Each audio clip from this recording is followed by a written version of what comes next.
when it comes to like Warhammer 40k Space Marine 2, I want to say this: the game, for me at least, gets a solid 9 out of 10. Now, you could say that I might be a little bit biased when it comes to Warhammer. You could say that. I'll give you that. Maybe, maybe not. Honestly, I couldn't even tell you. But the game hit every friggin' mark for me as a Warhammer fan. And I feel as though if you are new to like the Warhammer series, that game right there is the one for you. So for any of y'all who are new to my channel, my name is DisBearity, or you can call me Disby, or you can call me DisBearity, RTS, TBS, RPGs. This is what I like to do. This is what I like to play on my channel. You know, like put a little bit of action in there so every so far, you know, so you know, keep that in mind. The story around this game so far, no spoiler wise, is that the Tyranids are attacking the Imperium space on basically 3 planets, and you need to defend those 3 planets in a gist. But then there are also a lot of other motives going on at the same time, which is quite interesting in the story, by the way, which is pretty cool. Now, I would like to say this: the story, to me at least, especially if you are a person who like me, who deep dives usually into the whole Warhammer genre, again, I give it a 9 out of 10. Every character's hit their mark when it comes to them being their natural, you know, Warhammer self, basically, right? And so that's really cool. Like um I got to show you like a couple, like, man, I'm trying to figure out if I want to show you guys like moments where I was just jumping out of my chair playing that game, dude. Like, I literally would jump out of my chair and be like, yo, is that who, is that, you know, is that the third? And I hope that the game becomes like a mainstream kind of, like, put it like this: Warhammer is finally back in the mainstream when it comes to the gaming side of things. Now, a lot of people here who are new to the Warhammer series, they are, you know, they bring up their opinions and say, like, you know, there's not enough females in the series, there's not enough this, that, and the third. I'm like, y'all, if you're new to the series, you got to sit down and learn the series. You know, quit trying to insinuate things and like dive into the lore, because the lore, let me tell y'all, Warhammer has about 40 years of lore, dead ass series that y'all need to definitely deep dive and check out. Now, some things over time gets retconned, which is fine. People got to understand that some things are going to get retconned because things are changing. You know, we're in modern times, whatever.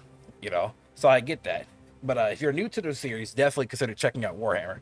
Now, the gameplay, honestly, is put like this: consider this being Warhammer 1 or Space Marine 1, right, mixed with World War Z or Left 4 Dead gameplay. And that's what you got. I think they hit every freaking mark with the gameplay. Like, the executions, the amount of enemies, the swarm tech. I feel as though, like, the advancements in technology with that was freaking amazing. And it makes me picture them either, like, you know, continue more to Tyranids, which was a perfect choice, or the Orcs, you know, or maybe even the Necrons. I don't know, but I feel like that is really cool. And then, like, this kind of thing opens up possibilities for other Warhammer-esque kind of games. Like, think of like a Warhammer Mass Effect kind of game. I mean, we have Rogue Trader as a CRPG, which is pretty fun. But man, having a Mass Effect-esque Warhammer game, or what if a Helldivers series, like similar to Helldivers 2, but with Warhammer, and you play as the Imperium Guard, you know, fighting various other enemies. I feel like that right there is something that can be done. That can be done. Now, going to the sound effects, though, the sound effects of the game, by the way, loved it. Like, just everything about it, it just captured that aesthetic to where, like, it felt like you were in the fucking universe, and I loved every little bit of it.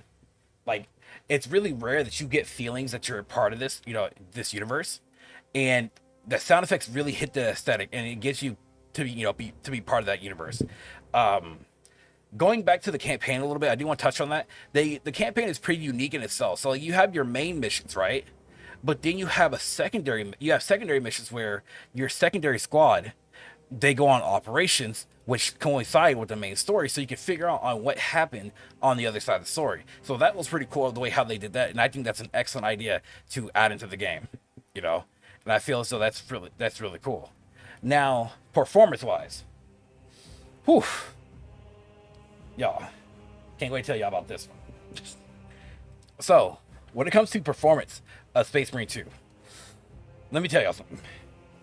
That game, because of its form tech, is a beast.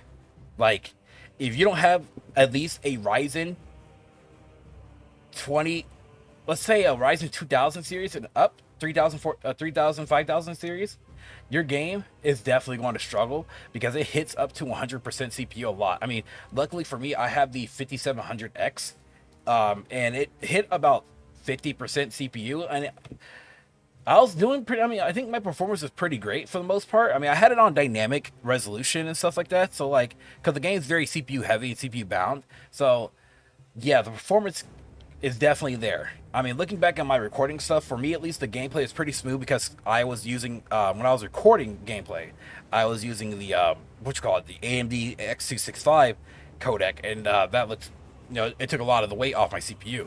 So that's really nice. But yeah, performance-wise, you need a pretty beefy computer in order to hit every good amount of performance and whatnot. But for the most part, though, the game ran pretty good for me. I had no crashes other than the beginning, because there was a bug with the beginning that caused a lot of crashes. And on top of that, you had to have the game on your SSD, which when I first installed the game, I thought I did put it on my SSD, but apparently it was not on my SSD. And then I was like, okay, well, my game is crashing and this is crazy, so, but for the most part though, with performance, I get about a good 7.5, 7 to 7.5. It's not bad. They could do a bit more optimizing, but I will say this though.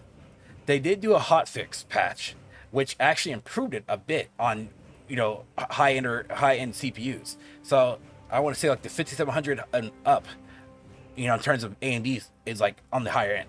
So that was pretty unique when it comes to Space Marine 2. Now, okay, so another thing I want to speak on too, which someone just brought it up here. There's a bug. Well, I wouldn't really technically call it a bug, but you can call it a bug if you want to. So when it came to people trying to stream and record the game, stuff like that, right?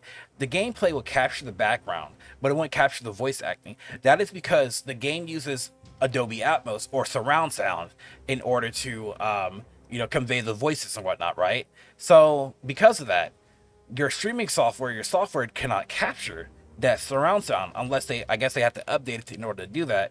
So what you have to do is turn the audio from surround sound to stereo, and that fixes it. And so that's what I had to do, and that fixed my issue with that. But so yeah, a lot of people, I figure they think it's a bug, but it's not really a bug. But also, I did hear those some desyncing issues. So, matter of fact, I will have to drop the score down just to a 7 now because of that. Just thinking of that now. But for the most part, though, the game came out pretty great. So I will say that. When it comes to like the pros and cons of the game, though, the game had fun gameplay, a great story. The weapons felt solid and true to the game itself, so that was really nice. Those were my personal pros.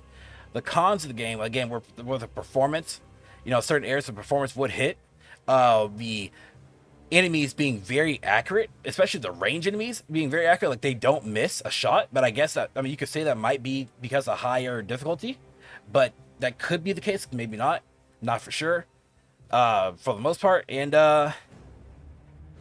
I will say another con would be is that on the hardest difficulty, it was kind of easy, other than in certain situations. Like I would say the balancing was 50-50. I mean, in certain ways it was easy, certain ways it was hard, but other than that, it wasn't too. They did a pretty good job with the game here. So the conclusion of this, y'all, I know this is like not a professional review, but it's just something small here. The conclusion for me is that this game is a solid 8.5 to a 9. I see I changed the score there from a 9. Because if you are new to getting into Warhammer series, I feel like this is a great first step in order for you to get in there, enjoy it, and have fun, and kind of learn. If that tickles your fancy, then you can go in and learn the lore of Warhammer and get used to the the series. Because keep this in mind, the Warhammer series, especially when it comes to the 40K series, the 40K series have a lot of games that are hit and miss. But now because we have a decent or a great Warhammer game, this is something that I think people will actually love to enjoy, and hopefully us as Warhammer fans will actually appreciate this and not call it another mediocre game.